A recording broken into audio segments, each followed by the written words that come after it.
बिस्मिल्लाहिर्रहमानिर्रहीम। अस्सलाम वालेकुम नाज़रीन। पेट्रोलियम की कीमतें दिन ब दिन बढ़ रही हैं और अभी 1 जुलाई को 15 रुपये मज़ीद बढ़ाकर तकरीबन 250 रुपया पेट्रोल की कीमत हो गई है। इससे पहले जब 30 रुपये कीमत बढ़ाई गई थी तो उस वक्त एक नई डिबेट शुरू हुई कि गवर्नमेंट का ये कहना था कि पीटीआई हुकूमत ने IMF के साथ जो मुआहदा किया था हमें वही आगे लेकर जाना पड़ रहा है, और उसमें उन्होंने ये लिखा था कि हम हर महीने पेट्रोलियम की कीमतें बढ़ाएंगे, लेकिन इन्होंने कीमतें बढ़ाई नहीं, मुआहदे की खिलाफ वर्जी की है और इस वजह से IMF नाराज़ है और हमें नई किस्त नहीं दे रहा। इसमें हमारा कोई कसूर नहीं है, हमें उस मुआहदे के मुताबिक कीमतें बढ़ानी पड़ रही हैं। लेकिन PTI के हमायती कहते थे, खुसूसी तौर पर इमरान रियाज साहब की मैंने बात सुनी, उन्होंने कहा कि PTI हुकूमत ने ऐसा कोई मुआहदा नहीं किया जिसमें पेट्रोलियम की कीमतें बढ़ाने वाली शर्त शामिल हो। अब रिकॉर्ड दुरुस्त कर लें, कुछ हकायक आपके सामने रख देते हैं। पीटीआई ने कभी भी IMF के साथ किसी भी सतह पर पेट्रोल की कीमतें मुकर्रर करने का कोई अहद नहीं किया था। लेकिन मुबशर लुकमान साहब ने सारा सबूत सामने ले आए और उन्होंने वो मुआहदा दिखा दिया जिसमें पेट्रोलियम की कीमतें बढ़ाने का जिक्र था। और उसके बाद शौकत तरीन साहब का भी एक बयान जो बहुत अफसरदा लहजे में वो बता रहे थे कि हमें हर महीने 4 रुपये पेट्रोल की कीमत बढ़ानी पड़ेगी। PDL का होगा जिसमें 4 रुपये हर महीने हमने बढ़ाना है ताकि वो 30 रुपये तक जाए। बहस लेकिन इमरान रियाज साहब इसको मानने के लिए तैयार नहीं है। वो कहते हैं ऐसा कोई मुआहदा नहीं हुआ। यहाँ पर तो मुबशर लुकमान साहब ने सबूत दिखा दिए। इसलिए इमरान रियाज साहब को बतौर साफ़ी इन हक़ाइक़ को तस्लीम करना चाहिए और आवाम को गुमराह नहीं करना चाहिए। जो असल हक़ाइक़ हैं वही बताएं। क्या हो गया अगर आपकी अपनी हुकूमत के ख़िलाफ़ एक बात आ भी गई है, यानी कि इमरान रियाज साहब की पसंदीदा गवर्नमेंट PTI थी, तो उनको बचाने के लिए आवाम को गलत बातें ना बताएं। लेकिन इमरान रियाज साहब की एक बात ठीक है, वो कहते हैं कि अगर कोई ऐसा मुआहदा था भी तो PTI हुकूमत 24 रुपये सब्सिडी दे रही थी, ये वो 24 रुपये ख़त्म कर देते, लेकिन 60 रुपये बढ़ाने का क्या जवाज़ बनता है। उन्होंने कहा कि ये मौजूदा गवर्नमेंट अपनी शाह खर्चियों पर ये सारा पैसा खर्च करेगी, आवाम की जेब पर डाका डालकर पेट्रोल की कीमतें बढ़ाकर आवाम से पैसे निकलवा कर ये खुद अयाशियाँ कर रहे हैं। और इमरान रियाज साहब की इस बात में बहुत वज़न भी है। लेकिन इसका जवाब गवर्नमेंट वाले वो ये दे रहे हैं, गवर्नमेंट के साफ़ी हैं। वो कहते हैं कि हर महीने 4 रुपये कीमत बढ़ाने की बजाय इन्होंने मज़ीद आगे आकर 10 रुपये सब्सिडी दे दी।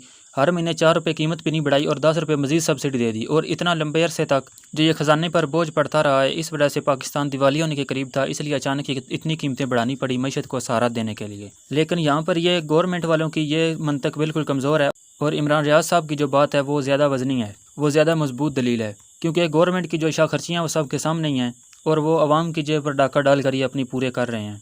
यहाँ पर अगर हम गैर जानबदार रहकर बात करें तो ये एक हकीकत है कि PTI हुकूमत ने जो मुआहदा किया था IMF के साथ, उसमें पेट्रोलियम की कीमतें हर महीने 4 रुपये बढ़ाने का मुआहदा था, जो कि शौकत तरीन साहब खुद बता रहे हैं। लेकिन वो हर महीने इन्होंने कीमत इसलिए नहीं बढ़ाई और उस पर मज़ीद सब्सिडी इसलिए दे दी। शेख रशीद के मुताबिक इमरान खान ने बरूदी सुरंगें बिछाई हैं, क्योंकि उनके बकौल वो आप खुद ही सुन लें अब वो क्या कह रहे हैं। न्यूज के प्रोग्राम दस्तक में गुफ्तगू करते हुए शेख रशीद ने इमरान खान की जानिब से जाते जाते मौशी बारूदी सुरंगें बिछाने का भी एतराफ़ किया। कहा कुछ तो था कि इमरान खान ने जाते वक्त तेल और गैस की कीमतें कम कर दी। ये खान को पता था कि ये सारा मलबा गिरना है, और जो जिसे हम कहते हैं बारूदी सुरंगें बचा गए, कुछ उसमें था ना, जो उसने 10-10 रुपए गैस और बिजली की कीमत खत्म कर दी, वो भी प्राइम मिनिस्टर था। मुझे IB ने 4 महीने पहले बता दिया था कि आप जा रहे हैं। तो ये वजह थी पेट्रोलियम की कीमतें ना बढ़ाने की, और जब अचानक अब बढ़ी हैं तो सारा मलबा उठाकर अब मौजूदा हुकूमत पर डाल दिया गया है। ये भी नाइंसाफ़ी है। लेकिन दूसरी तरफ इमरान रियाज साहब की बात भी ठीक है कि इतनी ज़्यादा अचानक कीमत बढ़ाना, इसका कोई जवाज़ नहीं बनता। ज़्यादा से ज़्यादा 24 रुपये जो सब्सिडी थी आप उसको ख़त्म करके 30 रुपये बढ़ा दें, बस इतना कर लें। इमरान खान ने जो टोटल सब्सिडी दी हुई थी पेट्रोल पे, वो 24 रुपए की थी। 24 रुपए की टोटल सब्सिडी दी हुई थी पेट्रोल के ऊपर। लेकिन पूरे अब तो 100 रुपया पूरा बढ़ गया है जब से ये नई हुकूमत आई है पेट्रोल पर, और डीजल पर 130 रुपया।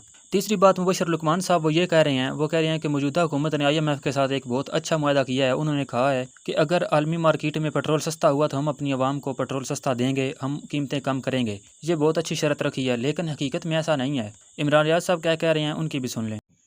मैंने आपको डाटा बताया था कि $129 फी बैरल का जब आलमी मंडी में पेट्रोल था, उस वक्त इमरान खान पेट्रोल बेच रहे थे 149 रुपए फी लीटर, और आज $103 फी बैरल का जब आलमी मंडी में पेट्रोल है, तो इंपोर्टेड सरकार पेट्रोल बेच रही है 234 रुपए फी लीटर। तो अब मुबशर लुकमान साहब से ये सवाल है कि अब जो इतनी कीमत कम हुई है आलमी मार्केट में फ़ी बैरल पेट्रोल की, तो अब ये मज़ीद उसको महंगा क्यों किए जा रहे हैं। अभी 1 जुलाई को इन्होंने फिर महंगा किया है सस्ता करने के बजाय, हालांकि आलमी मार्केट में सस्ता हुआ है। लेकिन अगर वो सस्ता पेट्रोल देंगे तो उनकी अपनी शाह खर्चियाँ कहाँ से पूरी होंगी। गैर मुल्की दौरों पर बड़े बड़े लाव लश्कर ले जाने के लिए भी तो खर्चा चाहिए, और सहाफ़ियों को इशाइये और ज़ोराने देने के लिए भी खर्चा चाहिए। वो सारा कुछ अवाम की जेबों से निकल आएगा। लेकिन चूंकि हम गैर जानबदार रहकर बात कर रहे हैं, तो इस सारी कीमत बढ़ने की सारी जिम्मेदारी मौजूदा हुकूमत पर भी नहीं डाली जा सकती। अगर हकीकत की नज़र से देखें तो तकरीबन 50-50 दोनों हुकूमतें जिम्मेदार हैं इस पेट्रोलियम की कीमत बढ़ने की। नाजरीन, आपकी क्या राय है? आप इसके कमेंट सेक्शन में इसका इज़हार करें। वीडियो को लाइक और शेयर कर दें, चैनल को सब्सक्राइब कर लें।